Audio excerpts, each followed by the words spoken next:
Hello बच्चों, कैसे हो? अच्छे हो ना? बहुत बढ़िया। तो बच्चे सीरीज़ में हम आगे बढ़ते हैं और सीरीज़ में आज हम पढ़ेंगे इंटेरोगेटिव नेगेटिव। ठीक है, इंटेरोगेटिव नेगेटिव बहुत ही सिंपल स्ट्रक्चर है। इतू सा चेंज करके हम नया स्ट्रक्चर बना देते हैं। तो चलिए वो इतू सा चेंज क्या है वो हम देखते हैं। तो जैसा आपने पहले पढ़ा है कि स्ट्रक्चर जो होता है वो कैसा होता है, सब्जेक्ट कहाँ हो जाता है इंटरोगेटिव सेंटेंस में, बाद में, और हेल्पिंग वर्ब कहाँ हो जाता है पहले। ये तो आपने देखा हुआ है। यहां पर क्या होगा बच्चे, हेल्पिंग वर्ब आया, उसके बाद आ गया सब्जेक्ट, उसके बाद इतू सा जो चेंज है वो यही है, नॉट लग जाता है। उसके बाद क्या हो जाता है, कॉम्प्लीमेंट। कॉम्प्लीमेंट क्या होता है आप तो ये जानते हो, आप इस जानवर से मिल चुके हो, राइट। ये जंगल में शायद आपके लिए नया है लेकिन आप मिल चुके हो इससे। तो चलिए इसको छोड़ते हैं, आगे बढ़ते हैं। Helping verb, subject, not plus complement. बच्चे मैंने आपको कहा था कि ये जो स्ट्रक्चर है इसमें बदलाव कैसे होता है, ये जहर चीज है। जो स्ट्रक्चर मैंने आपको लिख के दिया था और बोला था कि ये फैलेगा, ये जहर है, ये कोरोना वायरस है, ये subject plus verb plus complement. ठीक है, इसी में जब थोड़ा बहुत चेंज किया जाएगा, ये जब अपना रूप चेंज करेगा तो कुछ नया मीनिंग देगा ये। इस बात को आप ध्यान में रखोगे, थोड़ा सा चेंज होगा और इसका सेंस बदल जाएगा। तो देखना ये कैसे बदलता है। जब हम बच्चे कहते हैं पॉजिटिव स्ट्रक्चर की, जब हम बात कहते हैं तो कैसे बनाते हैं सेंटेंस, आई एम सैड। आई हो गया सब्जेक्ट, एम हो गया वर्ब और कॉम्प्लीमेंट में क्या हो गया, सैड। I am sad. लेकिन जब बच्चे हम बात करेंगे नेगेटिव की तो इतू सा चेंज कर देंगे, आई एम नॉट सैड, मैं उदास नहीं हूं। जब बात आएगी इंटरोगेटिव की तो इंटरोगेटिव में बच्चे हम क्या करते हैं, am I sad. Helping verb को हम कहां लेकर चले जाते हैं, पहले। अब देखो पॉजिटिव सेंटेंस में जब आपने चेंज किया तो क्या बना, इंटरोगेटिव। पॉजिटिव सेंटेंस में जब आपने चेंज किया तो क्या बना, इंटरोगेटिव सेंटेंस बना। लेकिन जब आप नेगेटिव सेंटेंस में चेंज करोगे तो बन जाएगा interrogative negative, am I not sad.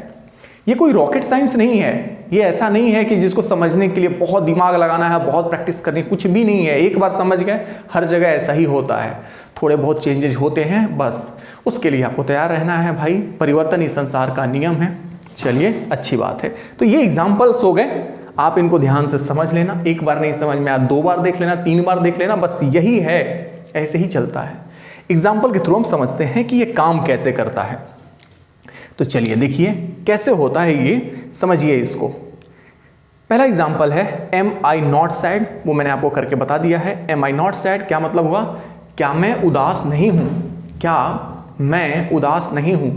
बच्चे मैं बहुत उदास हूं, सही में बहुत उदास हूं, कोई काम नहीं है, कुछ नहीं है, बोर होते रहता हूं, उदासी का आलम बहुत भयंकर है। ठीक है, इसीलिए मैंने ये वीडियो बनाया है, ये सीरीज में बना रहा हूं ताकि कुछ टाइम पास हो और आप भी सीखो और आपसे जुड़कर, आपके साथ आकर मुझे भी थोड़ा अच्छा लगे। तो चलिए, उदासी तो है ही। एम आई नॉट सैड, क्या मैं उदास नहीं हूं। इसका मतलब हुआ इज ही नॉट अफ्रेड, क्या वह डरा हुआ नहीं है। तो बच्चे अफ्रेड का मतलब होता है डरा हुआ। ठीक है, इज ही नॉट अफ्रेड, क्या वह डरा हुआ नहीं है। नेक्स्ट सेंटेंस है are your neighbours not helpful. Are your neighbours not helpful. बच्चे ये जो वर्ड है इसे बहुत सारे बच्चे गलती से पढ़ देते हैं नाइबर। बच्चा ये नाइबर नहीं है, इसका जो स्पेलिंग है उसको देख के लोगों को लगता है कि ये नाइबर होगा, बट बच्चा ये नाइबर नहीं है, ये क्या है, नेबर। नेबर है ये। ठीक है, आर योर नेबर्स, ये प्लूरल हो गया, एस लग गया है इसमें, तो हमने क्या लगाया, are. Are your neighbours not helpful. Helpful का मतलब क्या होता है, जो मदद करते हैं, जो सहायता करते हैं, वैसे लोगों को हम क्या कहते हैं, हेल्पफुल। तो are your neighbours not helpful, क्या तुम्हारे पड़ोसी मदद करने वाले नहीं हैं। ठीक है, चलिए। आर चुन्नी एंड मुन्नी नॉट फ्रेंड्स, क्या चुन्नी और मुन्नी दोस्त नहीं हैं। नाम से तो लग रहा है कि दोनों बेस्ट फ्रेंड्स हैं, साथ साथ हमेशा घूमते फिरते हैं, चाट चाउमीन खाते हैं, फुचके उचके खाते हैं, पानी पूरी खाते हैं। आर चुन्नी एंड मुन्नी नॉट फ्रेंड्स, क्या चुन्नी और मुन्नी दोस्त नहीं है। अब देखो चुन्नी और मुन्नी 2 हो गए, इसलिए क्या लगा है, आर। बात आ गई समझ में, यहां तक कोई दिक्कत नहीं ना, अच्छी बात है। Is Bharat not a beautiful country? क्या भारत सुंदर देश नहीं है? अरे कौन कह रहा है यार, इतना सुंदर देश है हमारा, सब कुछ है हमारे पास, कैसे नहीं है सुंदर? हाँ, मानते हैं कि कुछ लोग हैं जो बड़े ही दूसरे टाइप के हैं, चलो कोई बात नहीं, छोड़ो, लोग हर जगह बुरे होते हैं, बट देश तो हमारा बहुत सुंदर है, ये मानना पड़ेगा। Is Bharat not a beautiful country? क्या भारत सुंदर देश नहीं है? ठीक है, इसका सेंस हुआ। Is their house not expensive? क्या उनका घर, देयर मतलब क्या होता है? उनका या उन लोगों का, क्या उन लोगों का घर एक्सपेंसिव नहीं है? तो जो बच्चे, जिन बच्चों के दिमाग में ये वर्ड नहीं है वो जान लेंगे, ध्यान में रख लेंगे। एक्सपेंसिव का मतलब होता है बच्चा महंगा, ठीक है, महंगा। जो सस्ता नहीं है वो क्या है? महंगा है, महंगा। एक बीच का भी वर्ड होता है, वो बताएंगे। Is Gobardas not intelligent? अब नाम से तो लग रहा है कि इंटेलिजेंट गोबरदास नहीं होगा, लेकिन देखो क्वेश्चन पूछ रहा है भाई, इज गोबरदास नॉट इंटेलिजेंट? क्या गोबरदास इंटेलिजेंट नहीं है? क्या गोबरदास इंटेलिजेंट नहीं है? Are his sisters not a teacher? क्या उसकी बहनें शिक्षक नहीं हैं? Are his sisters not a teacher? अब बच्चा देखो, एक प्रॉब्लम है, अब देखना यह है कि क्या यह सेंटेंस सही है।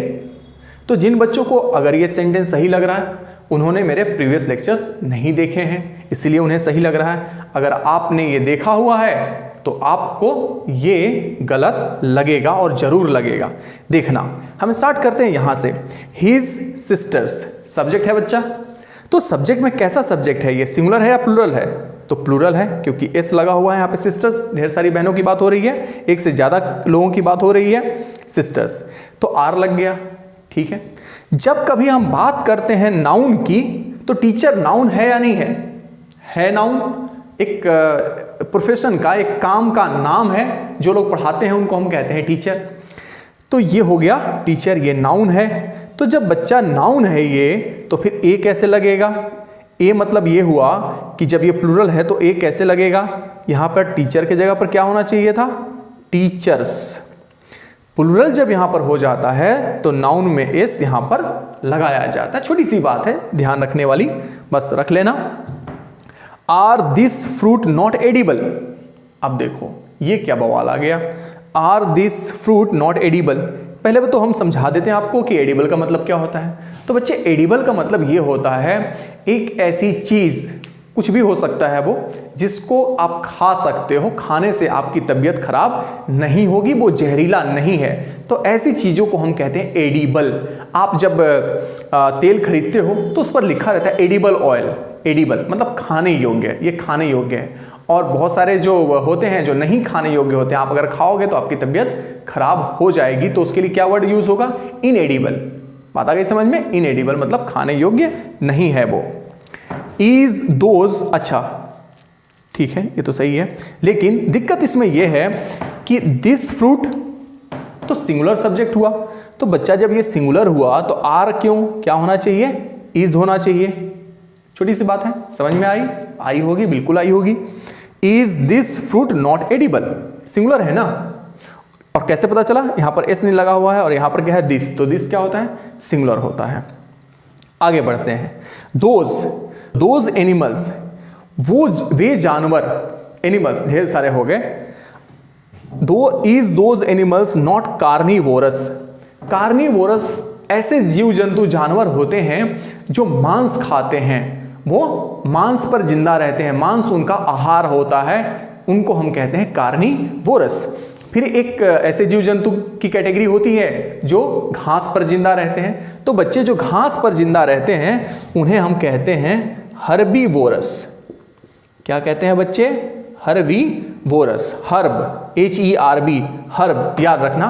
जब मैं आपको वन वर्ड सब्स्टिट्यूशन पढ़ाऊंगा तो ये सब सारे वर्ड मैं आपको फिर से बताऊंगा, एक्सप्लेन करूंगा अच्छे से। तो is those animals not carnivorous, ऐसा कहना तो बिल्कुल गलत हो जाएगा, क्योंकि आगे क्या है? प्लूरल है। सब्जेक्ट क्या है? प्लूरल है। तो हम क्या कहेंगे? Are those animals not carnivorous. बात आ गई समझ में? कोई दिक्कत है? बहुत छोटी सी बात थी, बस ये स्ट्रक्चर ध्यान में आपको रखना है और प्रैक्टिस करना है। ठीक है बच्चे, हम इस सफ़र पे आगे बढ़ते हैं और आगे बढ़ के हम सीखते हैं WH क्वेश्चन के बारे में। WH क्वेश्चन में क्या, इंटरोगेटिव या इंटरोगेटिव नेगेटिव? तो हम बच्चे पढ़ेंगे क्या, इंटरोगेटिव नेगेटिव। तो बच्चा जैसे WH क्वेश्चन बनता था कि WH फैमिली, उसके बाद क्या आता था, हेल्पिंग वर्ब, उसके बाद आता था सब्जेक्ट, बस ये नॉट नहीं रहता था, उसके बाद आ जाता था कॉम्प्लीमेंट। तो बस अब यहाँ पर क्या हुआ है कि सब्जेक्ट के बाद क्या आ गया है, नॉट। बस इतनी सी बात है, एकदम छोटी सी चीज़ है। अब देखो, जब कभी WH फैमिली के इंटरोगेटिव नेगेटिव बनेंगे या इंटरोगेटिव सेंटेंस बनाए जाएंगे, फॉर्मूला यही रहेगा जो आज पढ़ाया गया है, जो इस सीरीज में, बेसिक सीरीज में आपको पढ़ाया जा रहा है। हेल्पिंग वर्ब बदल जाएंगे, ठीक है, कहीं कैन आ जाएगा, कहीं कुड आ जाएगा, कहीं डू आ जाएगा, कहीं डज आ जाएगा, डिड आ जाएगा, लेकिन स्ट्रक्चर यही रहेगा। तो बच्चा ये कुछ स्ट्रक्चर हैं जो आप रट लो, अंग्रेजी कंप्लीट, बाकी तो बस आपको फिट करना है। बात आ गई समझ में? तो बस ध्यान से देखो कि क्या है, मैं एक्सप्लेन कर देता हूं आपको। WH family, helping verb, subject plus not plus complement. अब कुछ एग्जांपल्स हैं। एग्जांपल्स है, why are you not excited? Why are you not excited? Excited का मतलब क्या होता है, खुशी हो, जिसके अंदर कोई बात सुन के एक्साइटमेंट हो, तो कहेंगे हम एक्साइटेड उसे। तो why are you not excited? तुम एक्साइटेड क्यों नहीं हो? भाई लॉकडाउन खुलने वाला है, तुम सुस्त क्यों पड़े हुए हो? एक्साइटेड क्यों नहीं हो लॉकडाउन खुलने से? तो वो कहता है कि यार मुझे मज़ा ऐसे ही आने लगा था। अब जिसको मज़ा अगर लॉकडाउन में आने लगा तो उसके लिए तो फिर क्या ही है, छोड़ो, फिर एक्साइटेड नहीं है, रहने दो। Why are you not excited? बात आ गई समझ में? तुम एक्साइटेड क्यों नहीं हो? What is not complete? What is not complete? क्या पूरा नहीं है? What is not complete? क्या पूरा नहीं है? आपने बोला सर से कि सर कुछ सब्जेक्ट में मेरा असाइनमेंट बाकी रह गया है।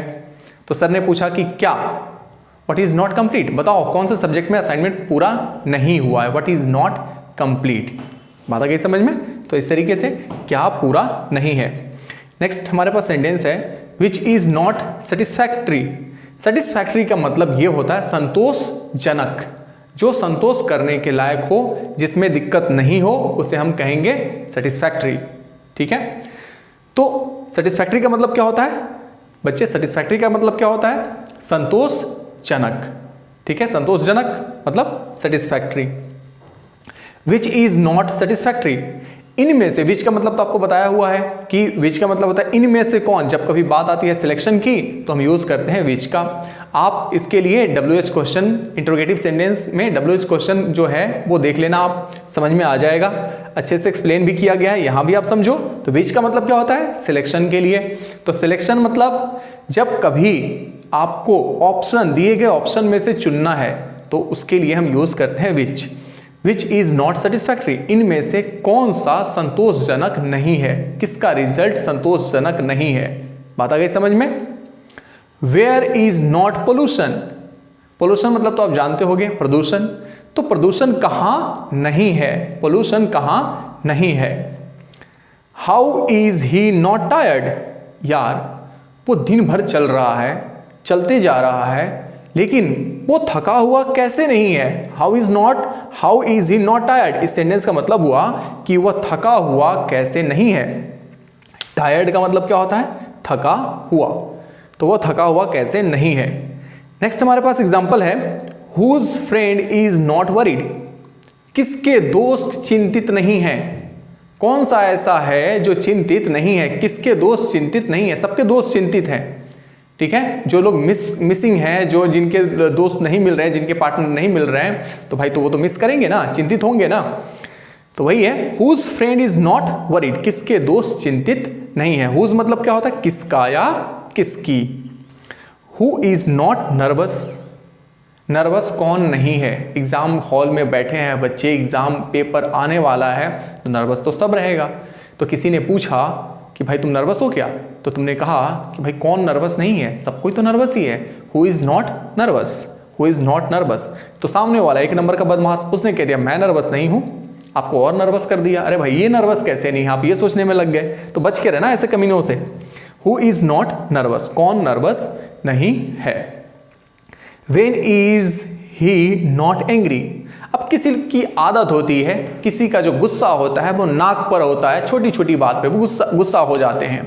तो किसी ने बोला कि व्हेन ही नॉट एंग्री, वह कब गुस्सा नहीं रहता है, वह कब गुस्से में नहीं रहता है, वह कब नाराज नहीं रहता है। मतलब ये हुआ कि हमेशा तो उसका मुंह फुला ही हुआ रहता है, वो तो हमेशा गुस्से में ही रहता है। किसी ने पूछ लिया कि नाराज है क्या, उसके बारे में मुंह फुला के बैठा हुआ है उधर। तो किसी ने कहा कि वह कब नाराज नहीं रहता, वो तो हमेशा ही नाराज रहता है, छोड़ो उसे, इग्नोर करो। इसलिए इतना ज़्यादा भी नाराज होना अच्छी बात नहीं है। तो बच्चा हमारा ये इंटरोगेटिव नेगेटिव खत्म होता है WH फैमिली का। अब जो हम नेक्स्ट क्लास में हम पढ़ेंगे वो हम पढ़ेंगे वॉज और वर के बारे में, ठीक है। तो वो क्या, अभी जो हम पढ़ रहे थे वो क्या था, प्रेजेंट फॉर्म। अब जब हम पढ़ेंगे वॉज और वर तो वो क्या हो जाएगा, पास्ट फॉर्म, ठीक है। तो प्रैक्टिस करते रहिए। All the best and take care. अपना ख्याल जरूर रखिए। ओके।